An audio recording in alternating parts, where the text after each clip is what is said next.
All right, good afternoon, everyone.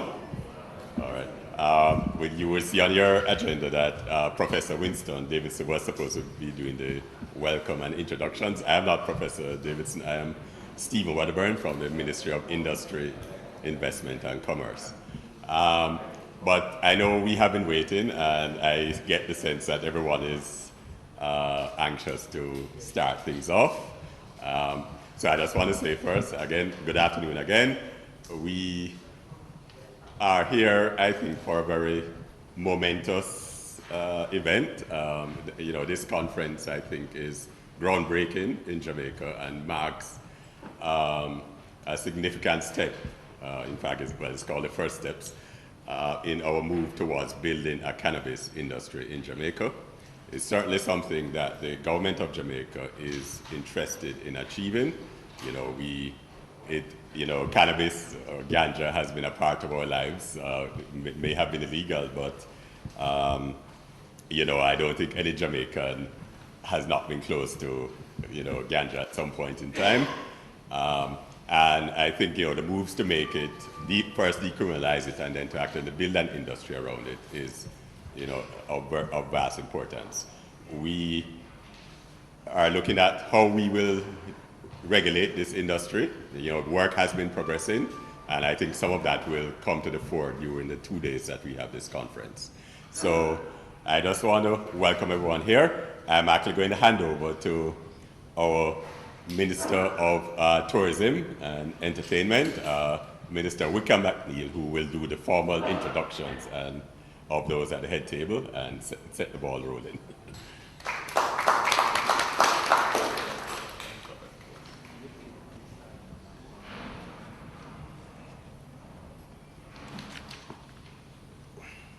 Good afternoon, everybody. If you look on your agendas, you'll notice my name doesn't appear in it. The chairman of the function, Dr. Davidson, has done something which is very difficult to do. I think he's gotten lost in the grill. Now, the truth is there's just one road in and one road out. So I don't know where exactly he has detoured that he's not here on time, but I've just been asked to sort of welcome everybody and say a few words in his absence. I want to just start by making mention of some of the persons present. First, I'd like to mention my colleague minister, Minister Mark Golding, who is here with us, Countess Amanda Felding, who is the founder of the Beckley Foundation, and our husband Jamie, who is here as well, Dr. Kathy Ann Brown, the Deputy Solicitor General, Professor Wayne McCloggin from the University of the West Indies. I think it may be good if, as I mentioned the names, you could at least hold up hands or indicate who you are so that everyone knows who they're talking about. I saw Dr. Winston Delahaye from the National Council on Drug Abuse, and Mr. Michael Tucker as well. From JAMPRO, we have Ms. Diane Edwards, the head of JAMPRO. And JTB has a family here. I see Jason Hall and Janice Allen, and Mary Helen Reese is here as well. And of course, you all know Eleanor Hussey, who has done tremendous work in pulling this all together. I also want to mention the members of the media who have also turned out in full force. Not unusual for them to be in the grill, but welcome all. And welcome to you all who have taken the time to come here today. I think that maybe it's fortuitous that I welcome you because I can do so here with two hats. One, I, along with my colleague Ian Hayes, are the two members of Parliament for the area of Negril. So I first welcome you all to Negril. And secondly, I'm welcoming you as in my dual capacity as the Minister of Tourism and Entertainment. So welcome all of you to Negril. We're here to have a discussion. Beckley Foundation has put together this event to have a discussion because of some of the events that have taken place recently. Jamaica has taken a historic move, a truly historic move, and I think that in years to come we will look back at what has happened here in Jamaica and the changes that have taken on in how we treat cannabis and what we're doing with cannabis. And we will look back at these days because we are at the head of the curve. It has been revolutionary. We are among few countries in the world who have made these moves. We always talk about states in the United States that have done so, but the actual government has not. And there are some other countries that have. And I just want to say that it has been a move that has, over the last 2 years, taken place. And I just want to place on record, you know, when we sit in cabinet, there's a gentleman who sits immediately to my left. And when the decision was taken to change the laws as the Dangerous Drugs Act, he took it in hand and looked at it. And I think the methodology that he has used is one that will be used by many other countries when they want to treat this very same thing. And I just want to place on record my commendations to my colleague, Minister Mark Gordon, for the tremendous work that he has done.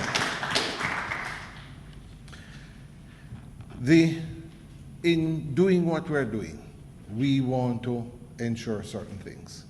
We want to ensure that when we were looking at the changes to the Dangerous Drugs Act, we thought, and certainly I endorsed it totally. And for two important, I mean, there are many reasons, but for two specific reasons.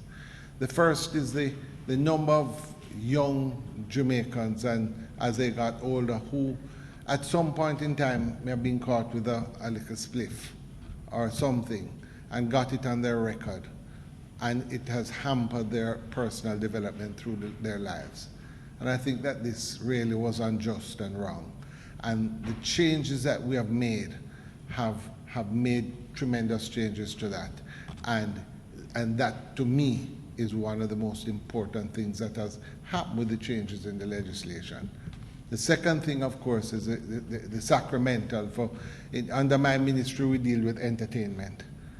And you know, the input of the Rastafarian community, and this is one of their sacraments. For us to have made it legal within the sacraments was important to me also. But thirdly, and I think more importantly, and what we are looking at today, is the fact that there are tremendous economic benefits.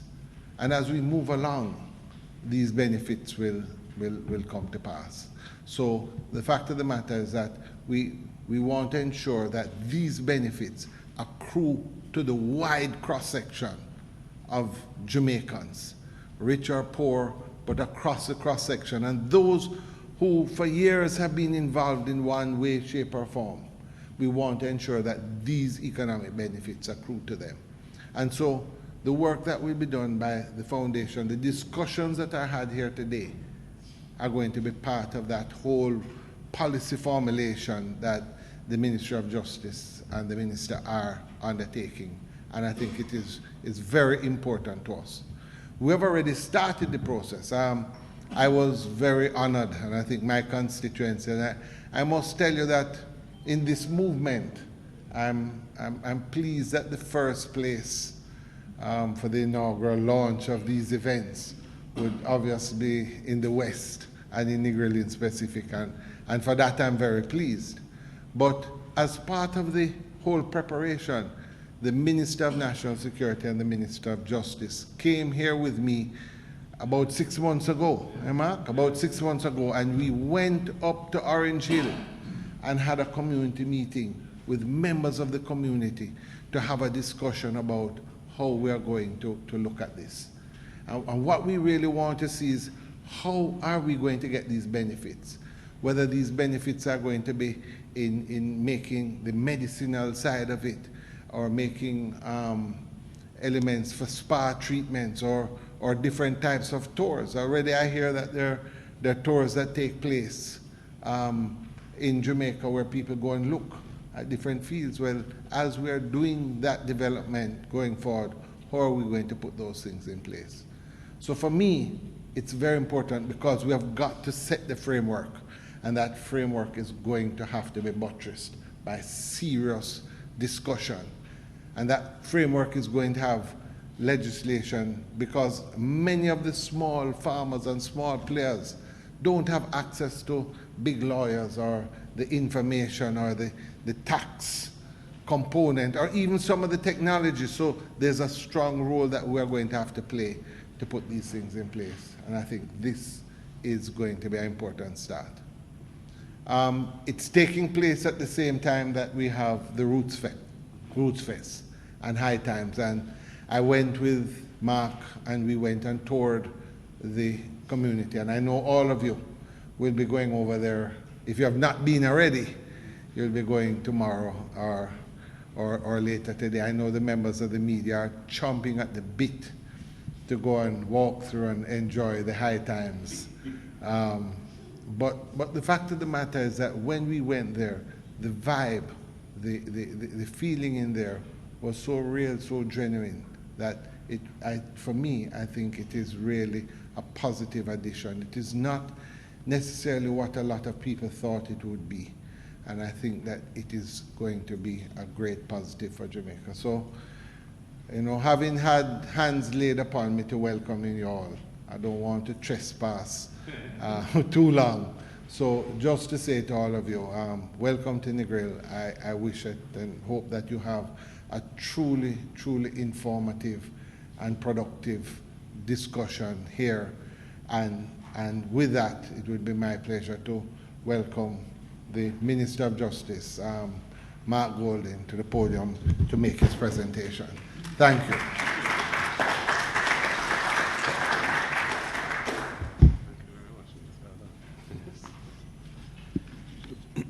Thank you, Minister McNeil. Should acknowledge the arrival of Professor Winston Davidson, who's chairman of the Bureau of Standards as well, and Professor of Public Health.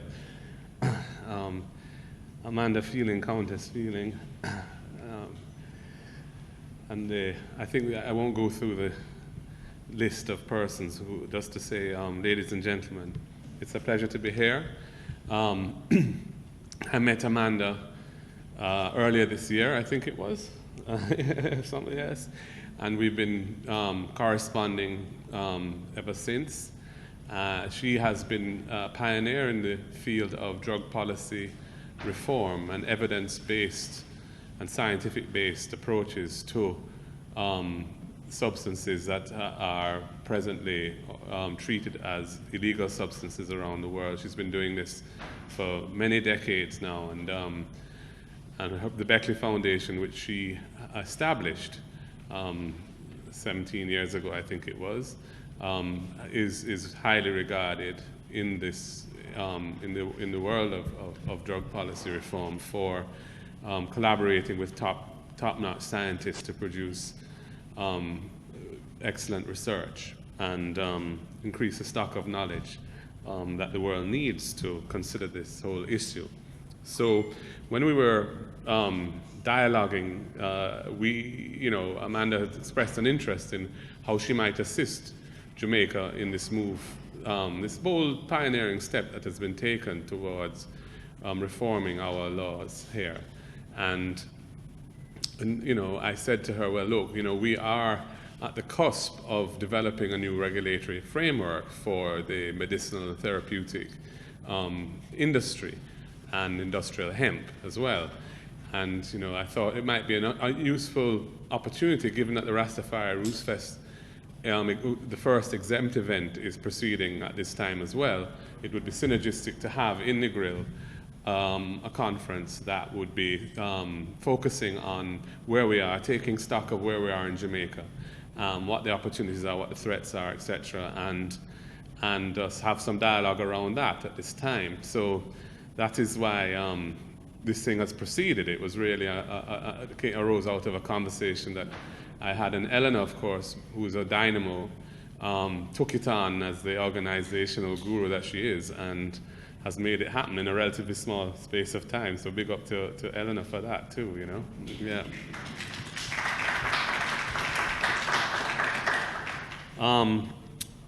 I have been asked to speak about the amendments to the Dangerous Drugs Act and the effect of cannabis reforms on Jamaica and its people. So I'll just give you a sort of overview of the reforms that we have. I mean, the backdrop to it is that, you know, Jamaica was a country that our law relating to ganja, to cannabis, marijuana, was one of absolute prohibition. It was treated in the Dangerous Drugs Act as a prohibited substance in the same manner as cocaine and heroin and so on. It was various offenses around it, from possession, smoking, export, cultivation, and so on, punishable by terms of imprisonment or fines, or both. The difference, of course, is that Jamaica has a unique relationship. Oh, sorry, I thought that was in my pocket, but it's not. The difference is that Jamaica has a unique relationship to cannabis, because it is a plant that is extensively used in this country by our citizens. And it also, here it is. I don't know whose phone this is. Huh? Yes, but I'm going to move it. Yes. We have, first of all, we have the Rastafari community that regard this plant as a sacrament. It has a special place in their faith. And that is a faith that came out of this country and is now an international movement. And the Rastafari people have suffered tremendously over many, many years in this country by actions taken against them, and many of those actions related to herb, to ganja. So that was a burning issue that required reform. And especially since the advent of the Charter of Rights, which eliminated, there was a provision in the Jamaican Constitution at independence that grandfathered the legality of all colonial laws. And with the Charter of Rights, one of the things that did was that it eliminated that savings provision. So we felt that it was clearly unconstitutional for the law to prohibit the use of a sacrament by the Rastafarian people. So, because our Constitution and the Charter of Rights guarantees freedom of religious expression. So that was one element of the reform. But the truth is that ganja is not only used by the Rastafarian community. Ganja is used in a widespread way across Jamaica. And the criminalization of it had led to a number of dysfunctional outcomes. One was it was a source of antagonism, distrust, and general problematic relationship between the police and youngsters, youths, especially in communities which are already under pressure because of a lack of resources. It was also, as has been said by Minister McNeil, the criminal records that were associated with convictions for relatively minor ganja offenses interfered in a negative way with the life prospects of persons who were afflicted with that. Because, for example, many countries that require visas for Jamaicans to visit would not issue visas to persons who had that on their record. the government, as an employer, doesn't employ persons with a criminal record, and so on. So that was another burning issue. So that's the context. This thing had been studied in Jamaica from the 1970s. There was a review of it by Parliament, which had recommended decriminalization from then, but nothing happened. And there was subsequently a commission appointed, headed by the late Professor Barry Chavans, and they also, in their report, recommended decriminalization and a special acknowledgement of the Rastafarian movement and members of that faith. And their report was studied by a joint select committee of Parliament, again, in the last decade, but nothing was really done. And I should mention, of course, that as part of the tribulations that the Rastafarians had suffered, in the 1960s, there was an incident in 1963, Coral Gardens, which was in near Montego Bay. There was an incident where a gas station owner, I think, operator, got killed. But the reaction to it, and the station was burnt down. There was a background to how that took place. But the end of it was, the upshot of it was, there was a sort of massive reaction that was to some extent fueled by the state at the time against Rastafarian people. And there were, many people were beaten, many people were trimmed, many people were abused and imprisoned and so on. And after that, there was a mandatory minimum sentence of 18 months imprisonment was imposed for even the smallest quantity at all. And many people suffered it under that regime. That was changed in the 1970s, but that was a rather dark part of our history there. So, fortunately, the international scene, I tell you, it's like being in a subway or something. Yes, perhaps people could turn their phones off or put them on silent. That would be courteous. The international scene changed, and Jamaica, had for years been somewhat under the cosh of the United States war on drugs and the efforts of the DEA to eliminate sources of supply in the region. And so that had led to, use of chemicals, paraquat and such things, chopping down fields, burning fields, and so on. With the Obama administration and the recognition of state rights, or the affording of tolerance towards the states by the federal government on this issue, we saw a movement in the U.S., significant movement, of course. Everybody in here is aware of it. Colorado basically moving to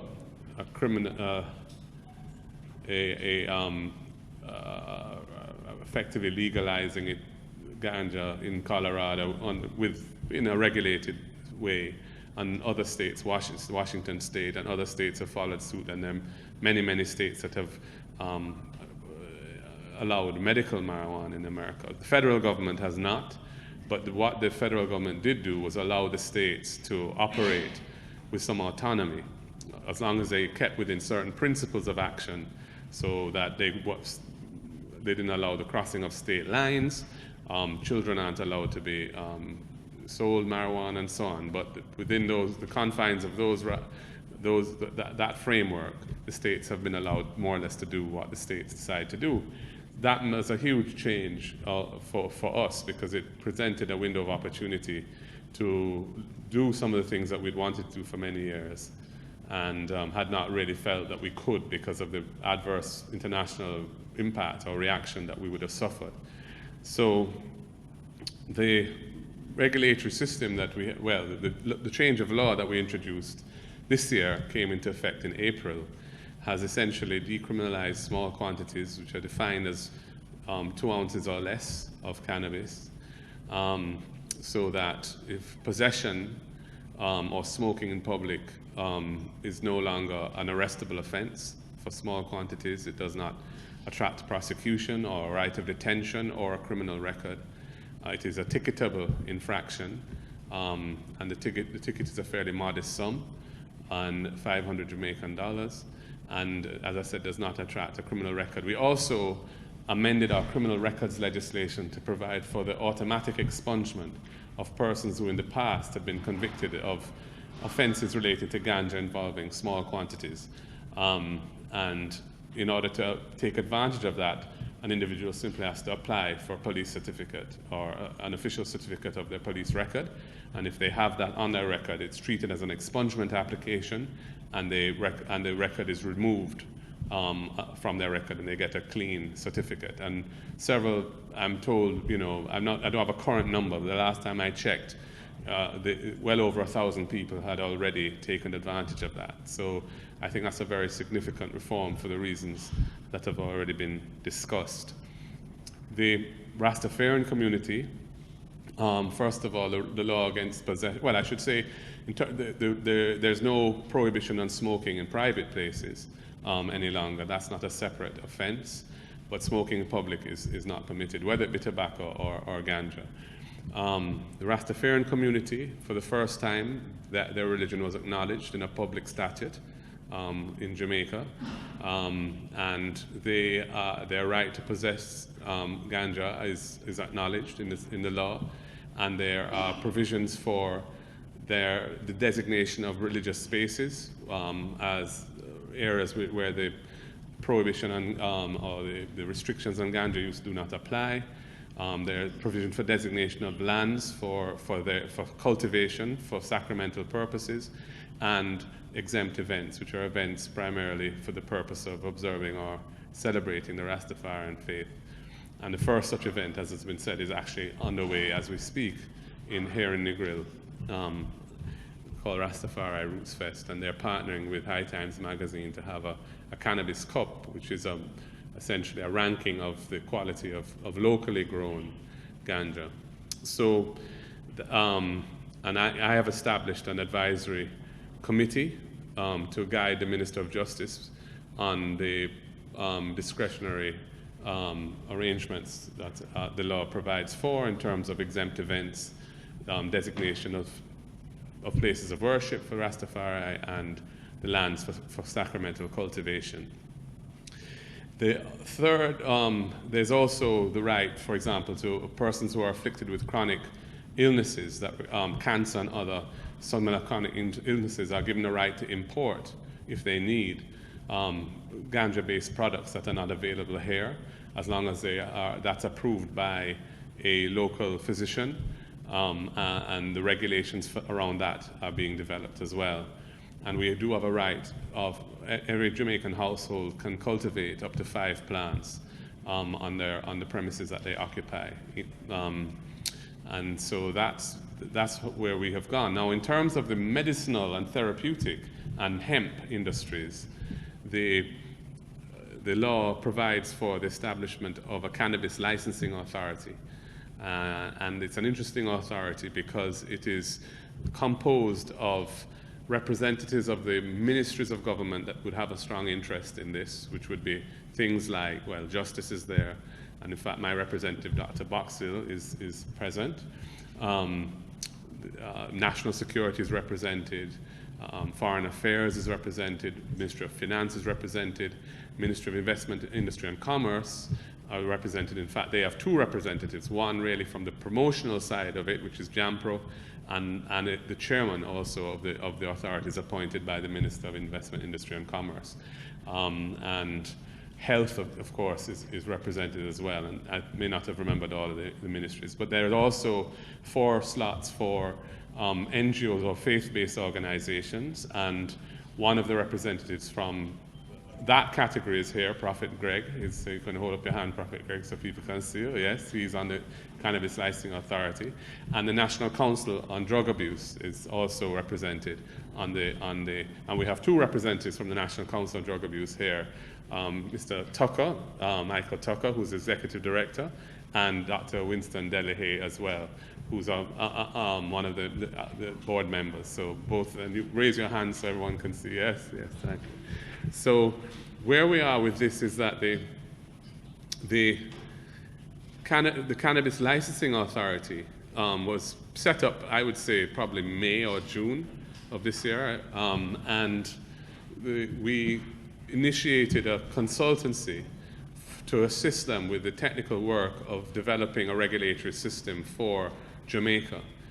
And consultants were engaged. It was put out to tender. The winning tenderer was engaged to do that work, and they spent about 2 months doing it. And they sent 2 people here who met stakeholders and surveyed the scene, as it were, in Jamaica, and have produced a report, which is, I think, the basis upon which the Cannabis Licensing Authority is moving from that now to develop the actual regulations themselves. And those regulations then will be submitted to the Minister of Justice for approval. And I'm not sure of the time frame. I had said that I was targeting December for that. I don't know if they're going to be able to achieve that or not, but everybody is very anxious to see that work complete, of course. And so, and Dr. Kathy Ann Brown, who's speaking, is on the Cannabis Licensing Authority as well. She's a representative from the Attorney General's Chambers, I should have met that, and the head of international law in the Attorney General's Chambers, and a great asset to us. So the challenge for Jamaica, I think, in developing a cannabis, a regulated cannabis industry is how to reconcile 2 objectives which are not necessarily fully aligned. And the first objective is the one that Minister McNeil spoke of, which is the policy of the government to ensure that the industry, the regulated lawful industry that would emerge, is to be an inclusive industry, an industry that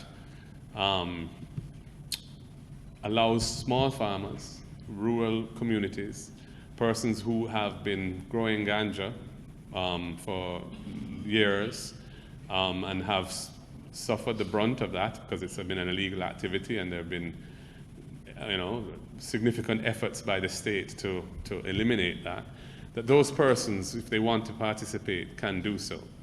That's fundamental as an objective. On the other hand, Jamaica is a state governed by the rule of law and has a reputation internationally as a respecter of the rule of law. And we are a party to the 3 conventions that make up the international drug treaty system, the UN Convention, what's called the Single Convention of 1961, and it's the protocol that amended it, and 2 other subsequent conventions. And the law requires the Cannabis Licensing Authority, in designing the regulatory system, to do so in a way that is compliant with Jamaica's international obligations. So those 2 competing objectives need to be reconciled. My own view on this is that the world is in a period of transition, and certainly in this region, we are seeing, with greater and greater frequency, more and more countries moving towards a more tolerant approach towards cannabis. Even in the last week, we have Mexico's Supreme Court, or whatever their final court is called, ruling that the personal use of ganja, essentially, is a constitutional right in Mexico. And then today I see in the news that Colombia has announced, which was very much on the forefront of the war against drugs, has announced that they will be implementing a medical marijuana policy. We have a prime minister just elected 2 weeks ago, or less, I don't remember the date, in Canada, Justin Trudeau, who has expressed a commitment towards the legalization of cannabis in Canada. So these are momentous shifts in the region. And I do think that in the design of the framework for Jamaica, we need to push the envelope somewhat in order to ensure that the principal objective of inclusion is not sacrificed on the altar of a rigid and strict interpretation of the treaties. The United States itself has propounded that the treaties allow flexibility. And I think Jamaica accepts the approach of flexibility in interpreting those treaties. And so I will be expecting that the regulations will be designed in a way that does enable small farmers who want to come on board to do so. Now, will it be a free-for-all? No, it won't. It cannot be. Will there be reporting and monitoring? Yes, there has to be. But the methodologies and the details of what the requirements are where I would like to see some creativity and some sensitivity to the needs and capabilities of our small farming community to be expressed. These are persons who live in rural communities, often deep rural communities. Many would have had limited education opportunities, many very, very limited capital, and not necessarily access to technology. So we need to design this thing with them in mind. So, ladies and gentlemen, I think I will, only thing I would say is that I just finished to say that the law does contemplate that the licensing regime will generate revenue, and the revenue, the law requires a portion of that revenue to be applied for certain things. One is to strengthen the capacities of the National Council on Drug Abuse, which they bear the brunt of dealing with the negative aspects of cannabis use in the country. Also strengthening mental health services, and that is an area which is under-resourced, like many other things in Jamaica, in terms of social services, because we are, we have our challenges with the public finances, but this, they are to be beneficiaries. Also, public education around responsible approaches to the use of cannabis, to discourage vulnerable segments of the population, to discourage vulnerable segments from using ganja, and so on. So the law has tried to be holistic. Similarly, the police are mandated, if they come across users who are under 18 or who are exhibiting signs of dependency, to refer those persons to the National Council for the purpose of being assessed and, if necessary, undergoing a rehab program. And we're also, as a separate exercise, looking at a reform of our drug courts to provide for juveniles or kids between the ages, I think, of 12 and adulthood who are currently not part of that system. So we are trying to approach this in a creative and responsible way. I think our work in this area has been acknowledged around the world as being of significance. And I just hope that we can get the balance that's inherent in this exercise right. I'm sure that errors will be made, but on the whole, I think it presents a tremendous opportunity for Jamaica, which I think will be the subject of a lot of what is going to be discussed at this seminar over the next 2 days. Ladies and gentlemen, I thank you all for being here and for listening.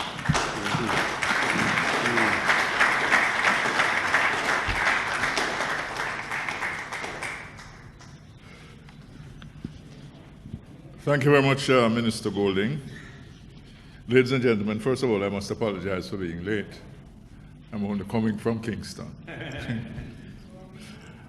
As a Kingstonian, I'm not familiar with the time that it takes, really, to get from my city to this part of the world. I think this may be my third visit to Negril. Nevertheless, I think it gave the Member of Parliament an opportunity to, which we ought to have recognized since we are in his domain. And I'm sure that he made good of that particular opportunity.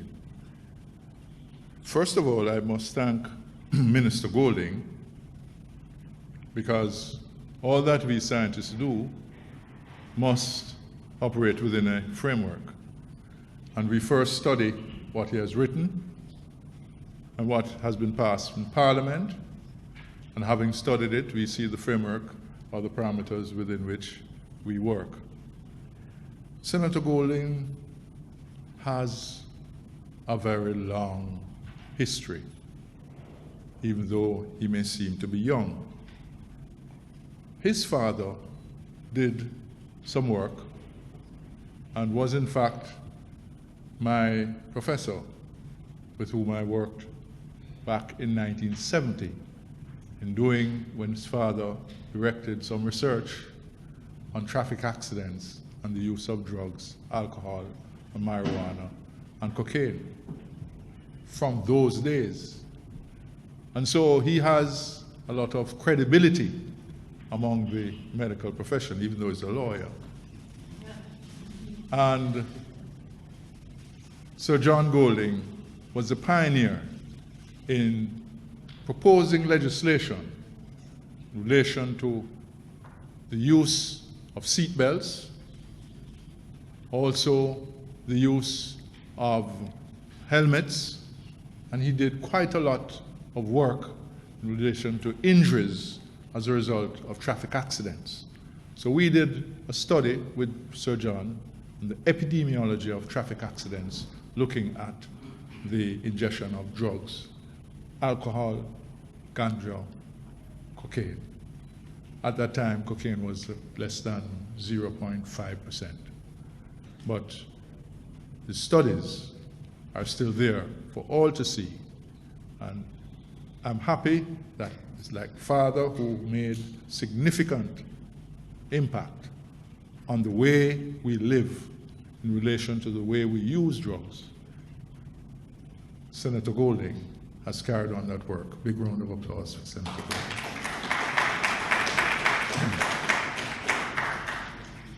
I have no less a person who has been doing work not only in Britain, but work internationally, because she is in fact the founder of the Beckley Foundation from 1998.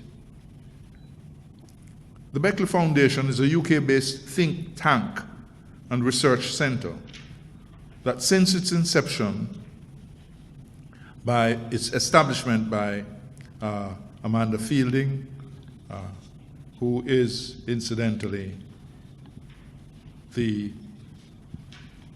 I would say the engine of this particular foundation. Countess of Weymouth. She, in fact, has been in the forefront of global drug policy through this particular foundation and scientific research into the potential medical benefits and mechanisms of action of psychoactive substances. Its policy program was among the first to develop drug policy built on a scientific evidence, using what we call a scientific evidence-based approach. The program brings together leading international scientists, politicians, and other experts to discuss taboo issues around the complex subject and to explore new regulatory models which, in fact, aim to protect health and reduce the disastrous collateral harms caused by the policies of prohibition. And so, having set up this foundation in 1998, from 2000 onwards, she convened and hosted a series of seminars held at the House of Lords in London. These were the first to bring together scientists, politicians, and thought leaders to share knowledge, foster collaboration, and debate ways forward in reforming global drug policy. And she has, in fact, brought together some of us who have been working in these areas for many years. And she has brought together the team that, in fact, is the core team that is leading the process of trying to develop a national cannabis industry.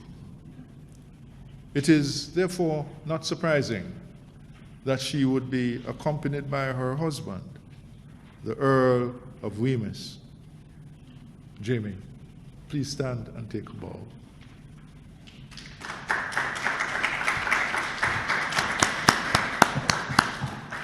He has been her faithful companion and, in fact, giving her the support as she goes around the world to influence this particular process, not only in different countries, but also at the level of the United Nations. we in Jamaica are proud to have her with us, notwithstanding the fact that she lives in Jamaica, somewhere, I think, perched on a hill in Portland. But she is with us, and we could have no better person to begin to respond to that legal framework or legislative framework expressed by Senator Golding. It is with pleasure that I invite Amanda Fielding, Countess of Wemyss, Director, Beckley Foundation UK. Her topic, the failure of the war on drugs and Jamaica's pioneering journey towards regulation. Please give her a big round of applause.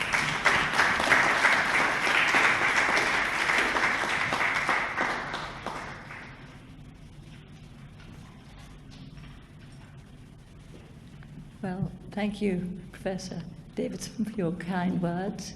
And I'm amazed to hear a minister talk such wise words. I've heard many ministers in many years talk a lot of rubbish, and it's very, very nice to hear someone talk such good sense.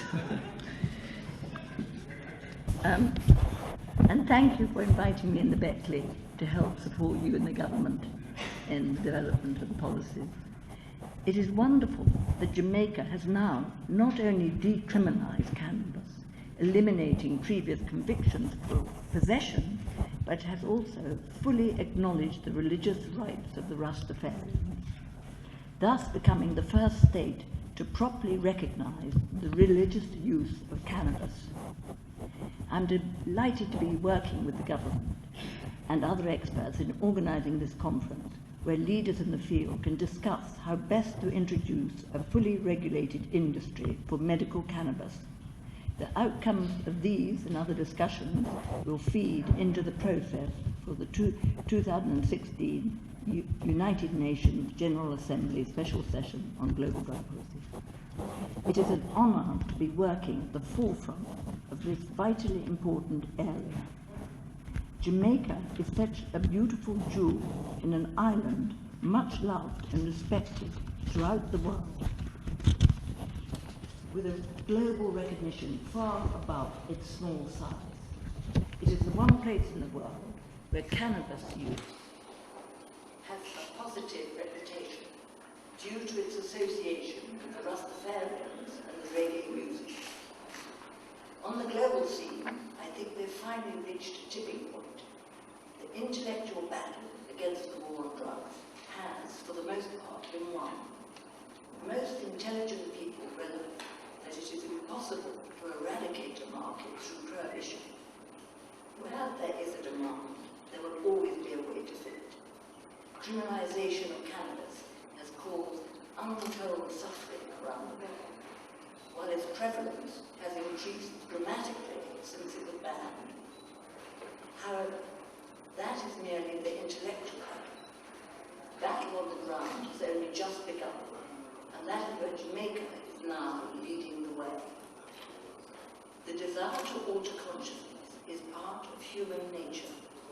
Altering conscious states has, from the very beginning, been deeply interwoven with the evolution of human society, including the creation of music, language, art, medicine, spirituality, and community bonding. By banning many of the favourite techniques of altering consciousness, the United Nations and the governments of the world are trespassing deeply into personal liberty and human rights. If a person is not in any way damaging anyone else by their interaction, it should be their freedom to choose their preferred state of consciousness. This basic right to the free development of personality was recently recognized by the Supreme Court in Mexico. There is no doubt that the war on drugs, approach to the control of psychoactive substances, has been a disaster with catastrophic consequences at every level. I cannot think of another civil decision that has caused so much global suffering.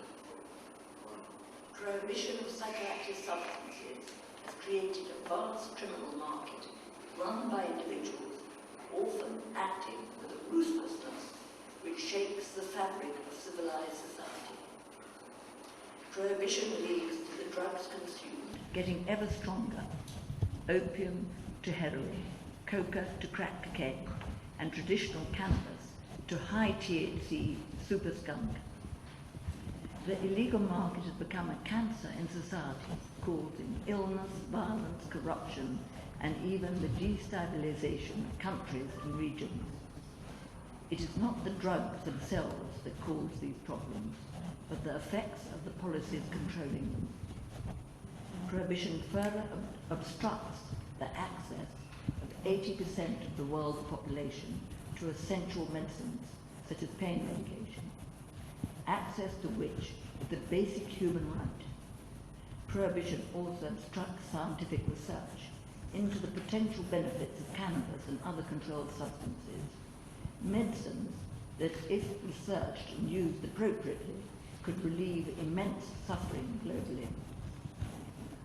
It would have been much better if these substances had remained as an integral part of the social fabric, controlled by social pressure, with the purpose of minimizing harm and optimizing benefits. Personally, I think it was a disaster to relegate one of the biggest industries in the world to criminal cartels, rather than governments of the world and their boards of experts working out scientifically the safest and most effective ways of managing this human desire to alter consciousness. As we all know, the drug laws are not based on scientific knowledge.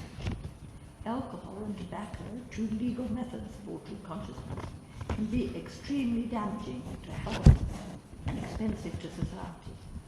They would never have been permitted under the current health criteria. The legal basis of prohibition, the UN Convention, created by the USA, which, surprisingly, does not feel bound to obey them itself, was not based on scientific evidence, but rather on political ideology, vested interests, and prejudices. The conventions have stood like sacred scriptures, unaltered by the advances of science over the last 55 years. Not a word has been changed. It is now time to update these conventions so that individual countries can experiment with new approaches that they think would better serve the health and well-being of their citizens. The Jamaican government must be applauded for its brave decision to go beyond mere decriminalisation of cannabis possession and to legalise home cultivation for medicinal, spiritual and sacramental use, thereby recognising the religious rights of the Rastafari community, and further to create a new licensed industry for medicinal cannabis and health. It is to be hoped that this new framework will ensure that the potential benefits to the citizens of the nation are maximised. There are many advantages to a legal, regulated market. Criminalising users can ruin lives, fill prisons, and cause immense suffering to individuals and their families.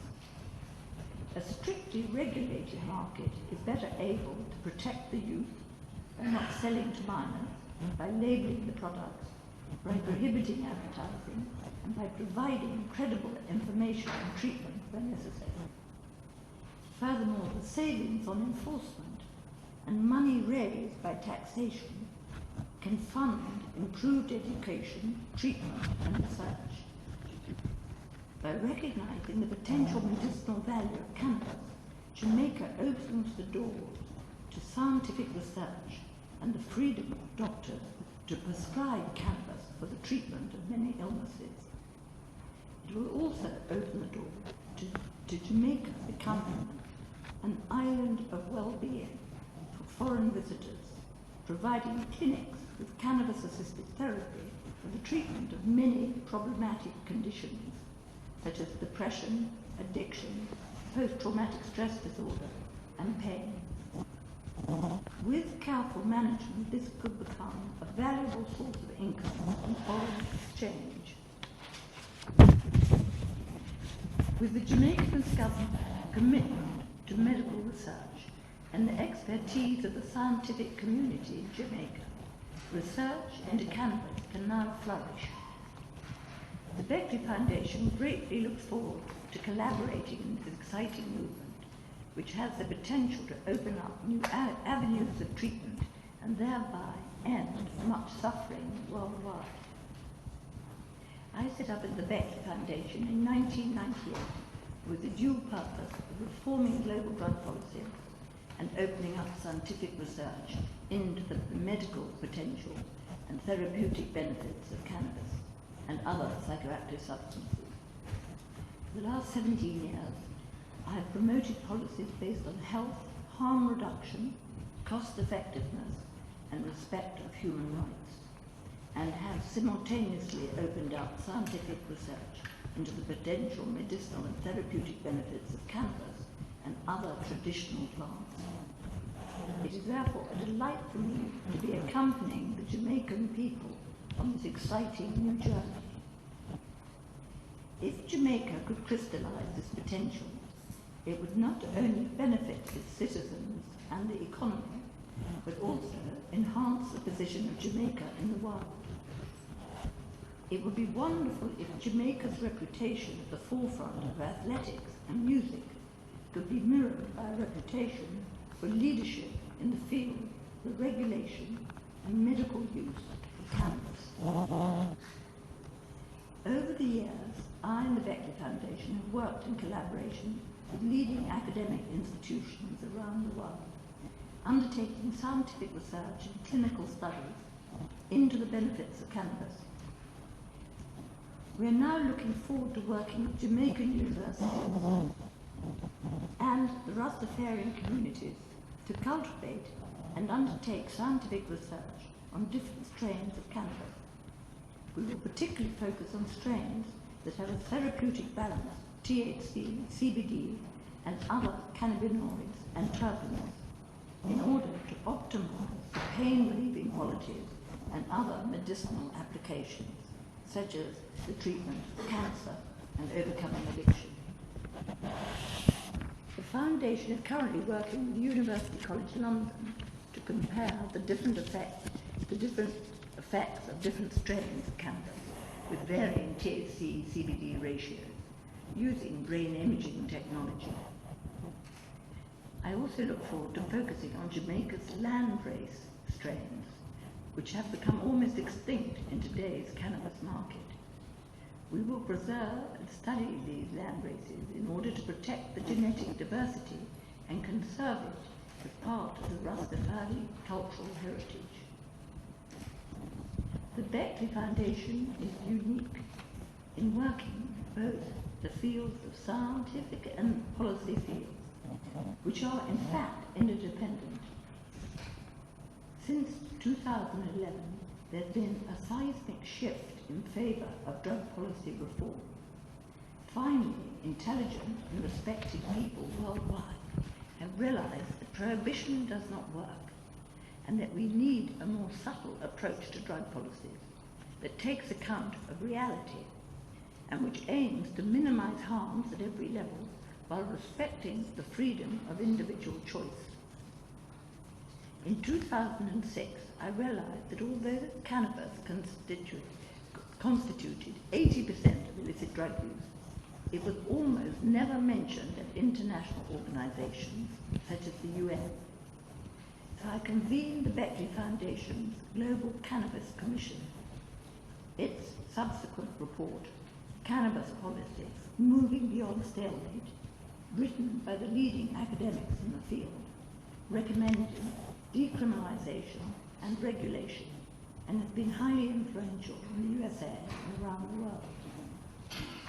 In 2010, I commissioned a report, Roadmap for Reforming the UN Drug Conventions, in order to provide a framework for countries or groups of countries to develop alternative drug policies, explaining how countries might amend their international obligations in order to allow them more freedom to formulate national policies that better suit their special needs in place of the current one-size-fits-all prohibitionist approach mandated by the UN Drug Convention of 1961, 1971, and 1988. This report was pioneering in showing how countries might clearly and explicitly decriminalize the possession and use of controlled substances, such as cannabis, and move towards a fully regulated and taxed market. As the research into the potential therapeutic potential of this extraordinary plant continues, the global market for cannabis products is likely to grow substantially. We live in exciting times as the edifice of prohibition is beginning to crumble and the realization of the amazing properties of this unique plant continue to grow. I hope that the United Kingdom will learn some lessons from Jamaica's progress and will at least begin by recognizing the rights of those in need of access to cannabis for medicinal and religious purposes. I would like again to thank Minister Mark Golding for inviting me to help organize this pivotal event in the setting of the Rasta Fest, and also to thank you all who have taken time out of your busy schedule to attend this conference and help move towards this vital endeavor towards greater health and happiness.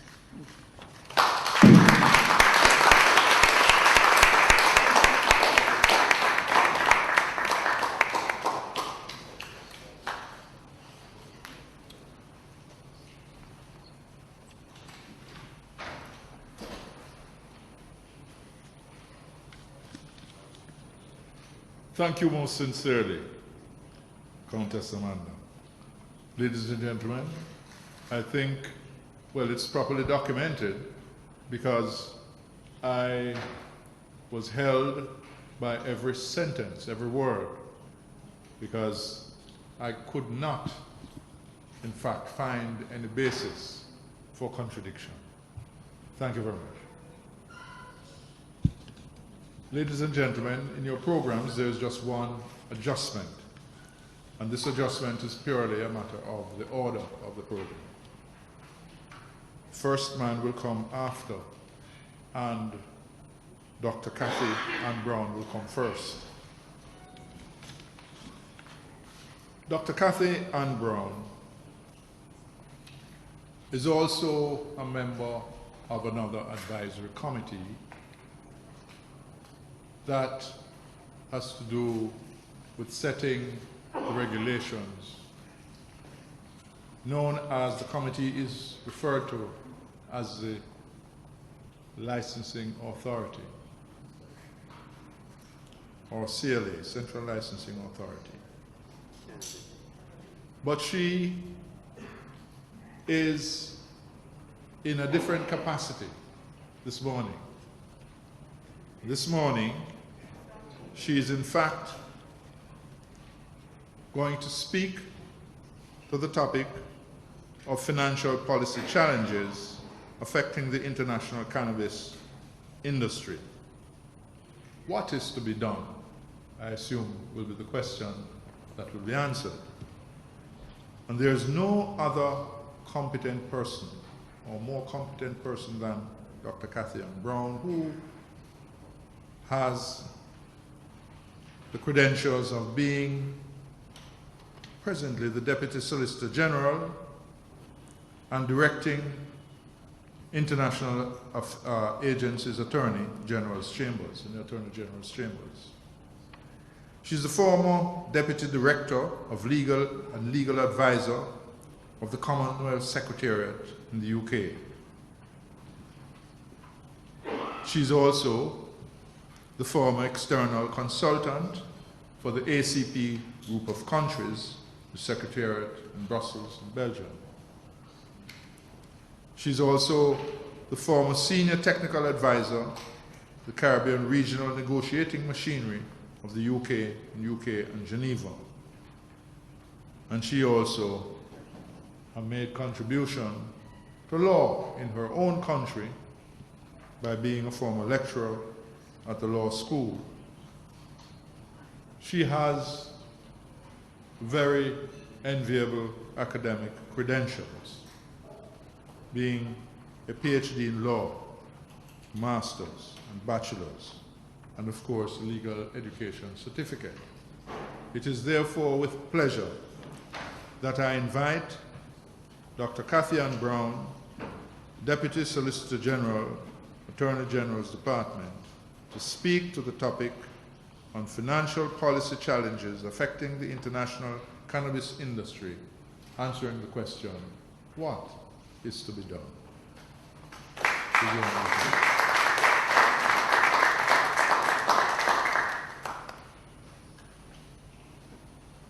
Thank you very much, Chair. I think it's fitting that I should follow the Minister who spoke about the progress, the Countess of Wimsis, who spoke about the promise, because I'm to speak about the problem. I'm going to be assisted by a PowerPoint because I think it allows it to follow. So is it possible to dim these lights at all? Because it helps me if I can also look at the PowerPoint to see it. So is it possible to dim the lights? Hello, is it possible to dim the lights? Okay. Well, in the meantime, you can see that the issue is the financial policy challenges. Great. Okay, well, okay, all right, so it's still not that great. But the first two, this is the presentation outline, and don't worry that it seems lengthy, it's not. The first two deal with what I would call, why is it an issue at all for the banking community that we're dealing with the cannabis industry? Here we call ganja, so I'll say the ganja industry. It's the first two bullets that we look at. The second two bullets deal with what has exacerbated the problem for the banking industry. The fifth and sixth bullet deal with one attempt in the major financial market to see if the problem can be addressed. The following bullet deals with why the impact of that major financial market affects the world. And then the final bullet suggests if there are alternative solutions. And I'll discuss some of the problems with the alternative solutions. You can tell me if you have any suggestions. Okay. Looking at, no, you've already heard about this, so I don't need to get into this. There are two issues why ganja is important. Ganja is important because of the International Drugs Conventions, and the next slide deals with the International Cooperation in Financial Markets. So you have the single convention, which you've heard about, and basically that convention proscribes trading ganja except for medical and scientific purposes. There's an exception for the Constitution, for example, for us, the Rastafarian right people, but I'd also say privacy. But for example, the Countess mentioned the fact that in Latin American constitutions, they actually have an express provision which deals with the fact that you cannot criminalize or prohibit conduct which only affects you and does no one any harm. And that provision in their constitutions has made a huge difference in the courts opening up the issue of marijuana or ganja. There's also an exception which deals with denatured drugs, such as hemp. But the problem, what is the problem? And this goes to the issue where the Countess was speaking about science. In the 1961 convention, we have a situation where cannabis is a Schedule 4 drug. That means a drug which is declared to have absolutely no medical value. None whatsoever. So it's like the worst kind of drug you could have. Then you have the 1988 convention which says that it must be a crime. So on the global scheme, you have ganja, cannabis being this terrible drug. Next slide. The last convention really doesn't deal that much with this. Then you have the financial markets. And we know that everything is global. You get your remittances, that's an international transfer. You buy something on Amazon, that's an international transfer. So we have in 1989, FATF, that's the Financial Actual Task Force, which is set up of the OECD countries, came up with this thing about they're going to have a system of recommendations, etc., to deal with threats to the integrity of the international financial system. And each sub-region, for example, CFATF, CARICOM, can you still read it? Okay. Okay, CFATF, CARICOM is the regional system of it. Now, they have recommendations and standards which are done by peer review, and that classifies each country. So, for example, Jamaica had a CFATF review recently, the Caribbean Financial National Task Force, and they looked at our liberalization of the drugs under our legislation. And why? Because the way in which a country is ranked affects the way foreign banks treat us. So when we had our CFATF review, they wanted to make sure that we were playing by the rules. And the fact that Jamaica is also a transit and source country for drugs makes it difficult for us. So one, we have looking at our classification. So the banks look at how is the country ranked. The CFATF review was positive because they said it looks like we're doing things, we're following the international rules. Then you have the Vienna Convention. Now you have a series of conventions. One of them is the same Vienna Convention which was mentioned before, which then deals with money laundering, and all states have to take jurisdiction over money laundering in a vast area. And you have also the Palermo Convention and other conventions which are the same things. Flip to the next slide. So what I'm saying is, on the one hand, you have conventions dealing with international cooperation to fight money laundering and anything dealing with financial crimes, and cannabis, ganja, being treated as something which once you deal with, if it's not for medical or scientific purposes, it's basically something which is bad money. So how do you apply a regime in conflicting rules? Because bad money mixes with good. So we just spoke about the fact that the difference in the constitutional regimes means that different countries have been able to legitimately legalize ganja for different purposes, like here for us with respect to the Rastafarians, because of their constitutional provisions. And also the fact that there is no total consensus on change. You have countries like Russia, which are still, if you look at their submissions into the UNGAS process, it is radical. When I say radical, I mean to the other extreme. They don't want a button changed.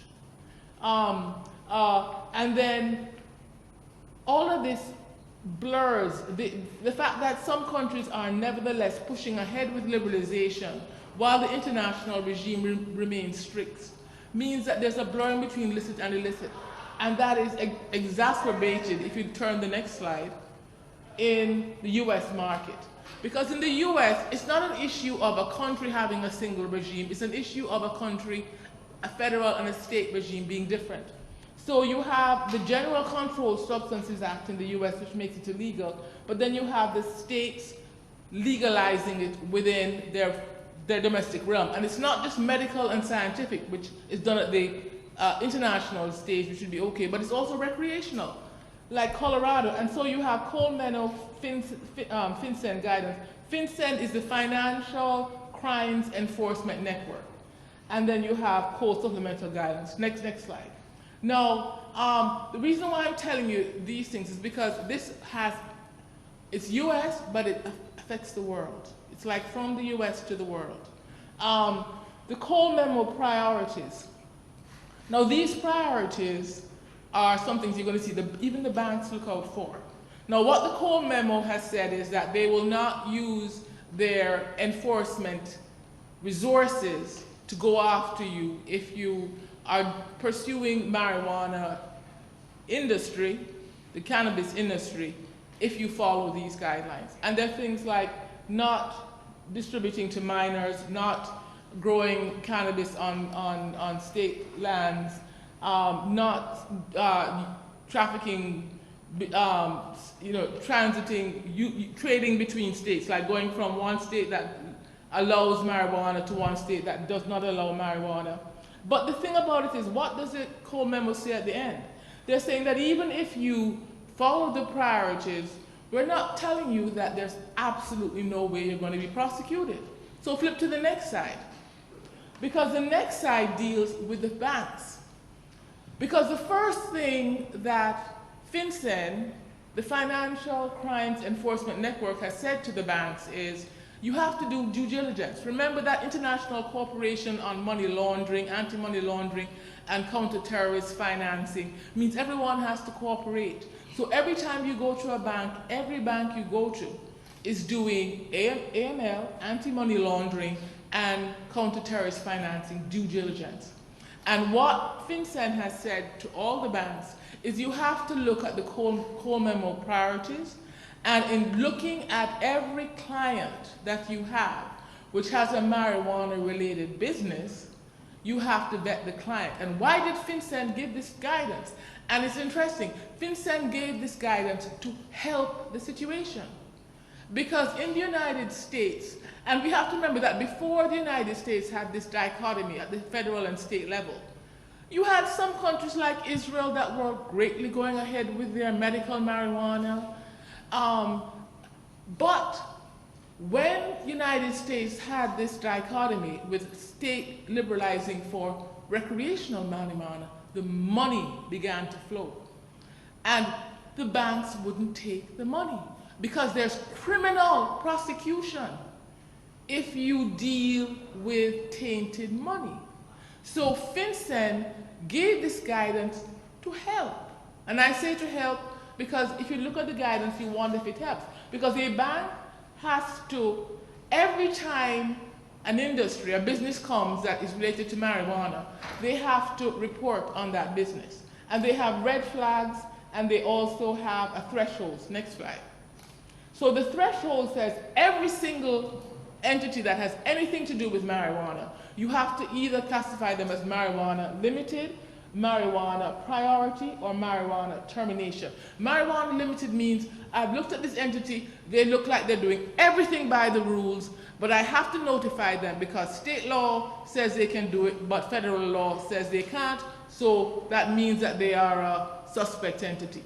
Marijuana priority means, you know, I can't verify that they're not trading with minors or that it is not affecting drug, what they call drug driving, which is one of the core priorities. I can't verify all these things, so I have to list it as a priority. Marijuana termination means, you know what, I can't handle this business. Not that this business is necessarily doing anything wrong. I can't handle it, so I'm closing the account. Next slide. There are red flags you look for. The red flags are things like, if I'm a marijuana company and I say that I'm Brown Incorporated, am I trying to disguise that I'm a marijuana business? If I'm a marijuana business and I do interstate, or heaven forbid, international transactions, those are all red flags. Next slide. So what does every bank with any marijuana business have to do for due diligence? One, it has to verify that the state authorizes it and that the license is registered. They have to review the license application and all related documentations.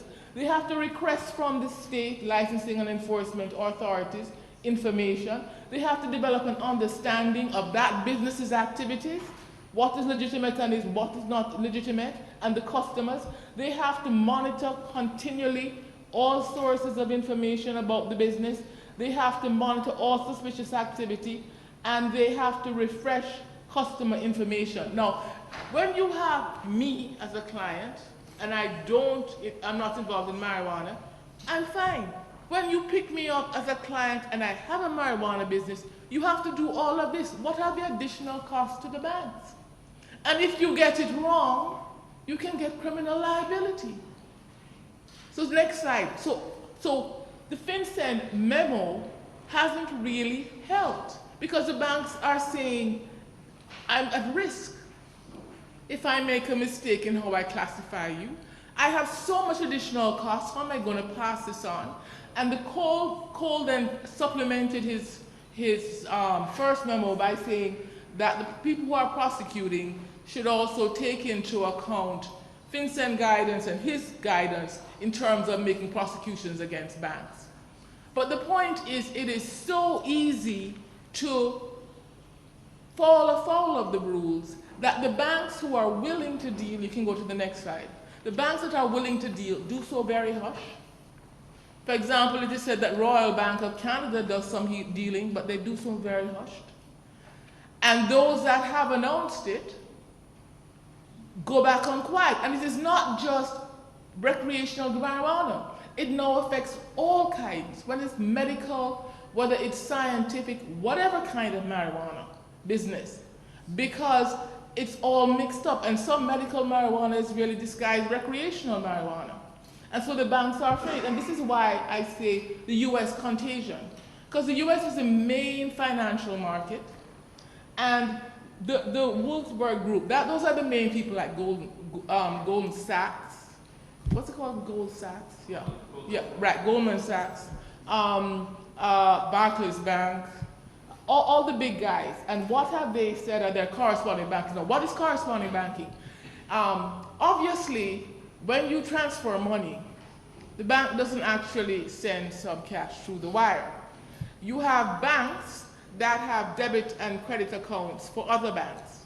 So that if Bank X is transferring to Bank Z, but they might go through Bank Y, because Bank Y might have an account for both Banks X and Z, and Bank Y would be the correspondent bank. So there's special rules for how correspondent banks do due diligence. And this group has set up that not only must a correspondent bank look for how the country is classified. So example, if Jamaica was to get a bad classification, it would make problems for all our banks, for all transactions, not just marijuana-related transactions.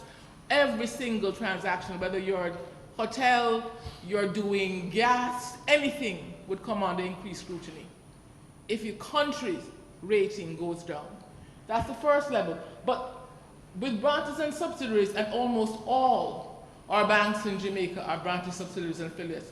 NCB is the only main one that is not. They basically look at the parent branch. So for example, many of our banks are Canadians, I think 2 are Canadian, and they look at the parent branch.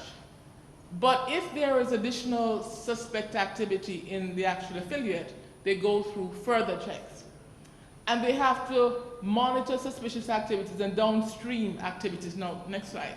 Now, this tells you how it even gets further. Now, suppose, for example, Bank X wants to send money to Bank Z, and Bank Y is the corresponding bank. But Bank X is a regional bank and facilitates Bank J in Jamaica. They have to now check on whether or not Bank J in Jamaica works. So in other words, what I'm trying to say is that the correspondent bank is a contagion. It means that all over the world, any bank that has an account here in Jamaica that is going to be associated with a marijuana-related business is going to have to go through all of those due diligence criteria I pointed out. Because every single one is going to have to ensure to the correspondent bank that it is following the basic major rules, which are the US rules. So next slide. Okay, so are there solutions? Are there ways around this? Now the interesting thing is that in the United States, and I say, first one, cooperatives and credit unions. People have said, well, why don't you have credit unions do it? And we know that here in Jamaica, the Bank of Jamaica has been having rules and regulations to tighten up on due diligence rules by credit unions. But what's interesting is in Colorado, they decided they were going to do something about it. And they actually passed a law to allow credit unions to form that were just for marijuana-related businesses. And it hasn't worked because you still have to get Fed approval. And I think that what really underscores it is the Fourth Center Credit Union case. Now here, you had them not using that legislation, but actually going on with the regular act to form a credit union which would serve marijuana-related businesses. And what happened?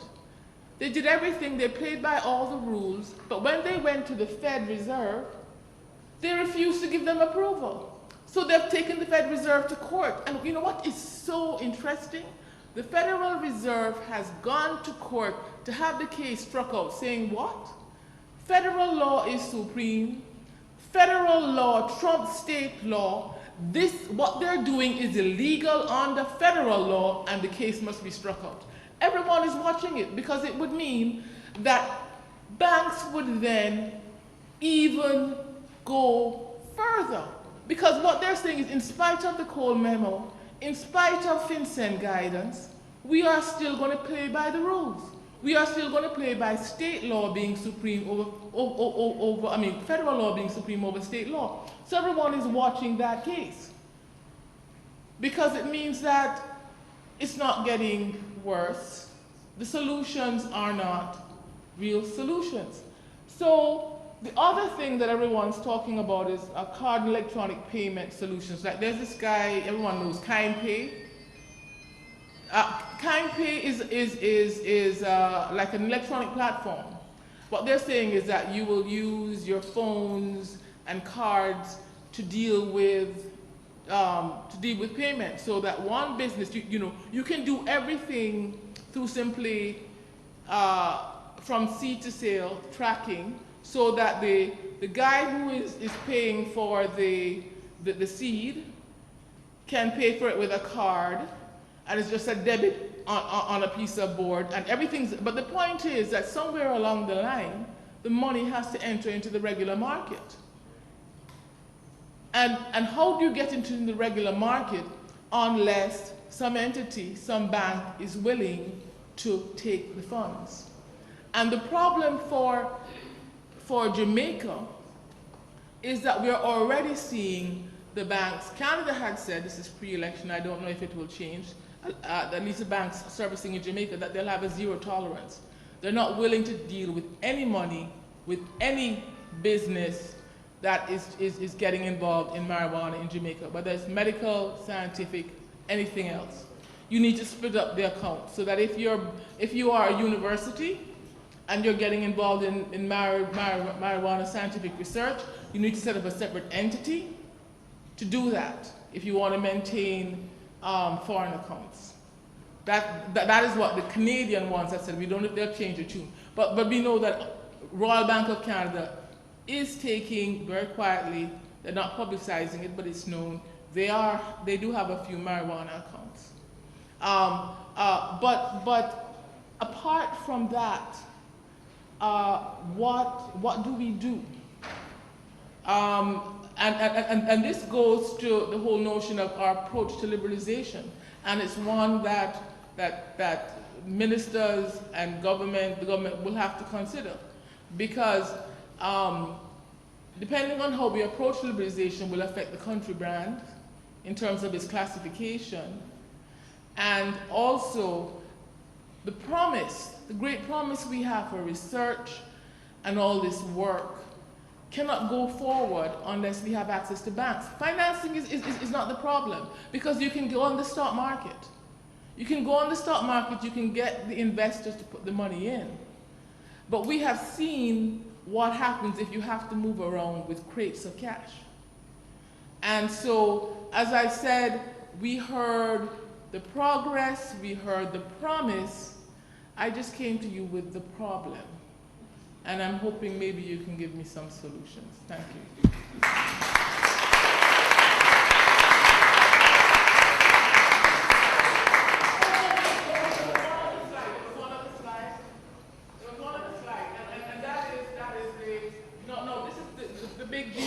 The big boys, and I thought it was really great that the Finance Stability Board Chair said this, and he said just recently, if legitimate institutions cannot channel funds between countries through a well-regulated financial system, money will instead circumvent the official channels. That will make it easier for others to hide illegal activity, defeating even the narrow purpose of making our financial system more secure. We should not let that happen. He's talking exactly about this, the banks dumping countries that aren't rated the way that they would like them to be rated. Thank you very much.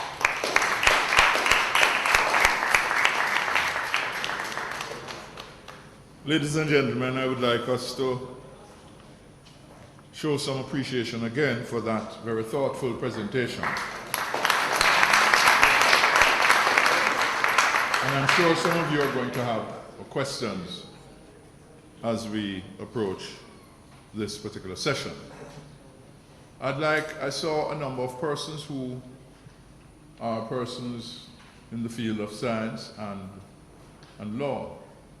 I'd like to introduce Dr. Cliff Riley, who is the head of the Scientific Research Council, one of my colleagues, right, in the area. And I'd also like to introduce Miss Bellamy, who is the head of the Jamaica Intellectual Property Organization. These two persons head institutions which are part of what we refer to as the national quality infrastructure. This infrastructure which is necessary to be able to enable the building of a national cannabis industry.